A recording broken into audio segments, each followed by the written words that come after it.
magkakaibigan, isa sa mga lugar na paboritong puntahan sa pagsalubong sa bagong taon ay ang Luneta. Nakatutok doon live si Lay Alves. Lay? Mel, nagsimula na ang kasiyahan dito sa Luneta para sa pagsalubong sa bagong taon. Ganap na 6:00 ng gabi nag-umpisa itong New Year Countdown Concert. Tampok ang iba't ibang mga awit na inabangan ng ating mga kababayan. Narito ang aking report. Nagsimulang dumami ang tao dito sa Luneta ngayong hapon. Mga pamilya o mga magkakaibigang sasalubong sa 2016. Ang grupong ito ng mahigit 20 kababaihan ay galing pa ng Davao. Dito raw sila nagpasko at dito rin ipagdiriwang ang bagong taon. Iba raw kasi ang mga kasiyahan dito sa Maynila. Nagpasyal-pasyal po kami sa Manila at talagang hinintay po namin ang New Year dahil gusto po namin mag-celebrate dito para sa countdown. Meron po ba, ma'am? Gusto po namin manood ng artista. Baon na ang pang medianoche. Handang-handa na rin sa pagsalubong sa bagong taon ang pamilya ni Aling Belen. May 5 taon na rin daw silang nagno-New Year's Eve dito sa Luneta. Taon-taon po kami nandito po talaga. Mas gusto po namin dito kasi iwas po kami paputok eh. Basta dito lang kami, masaya kami.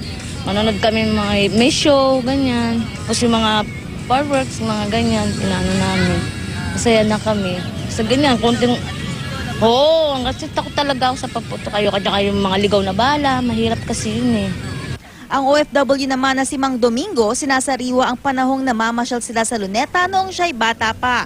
Kaya nais daw niyang maranasan ito ng kanyang mga anak. Para subukan natin makigrupo sa mga kababayan din natin kasi panay trabaho lang tayo eh. Kaya excite naman natin yung mga bata. May mangilan-ngilan ding banyagang turista ang nakikisaya. It's very good. I very like Philippines. Mel, bagamat sa mga oras na ito ay medyo umuulan, nananatili pa rin ang ating mga kababayan dito sa Luneta. Samantala, kasama sa featured artist dito sa Rizal Park New Year Countdown Concert, sina Mike Chan, ang bandang Mayonnaise, Paraluman, MYMP, Read Between the Lions, Read at Sirens at iba pa. Pagsapit naman ng 12:00 ng hating gabi, matutunghayan ang fireworks display. Nagsimula na rin ang fountain show na isa sa mga atraksyon dito sa Luneta.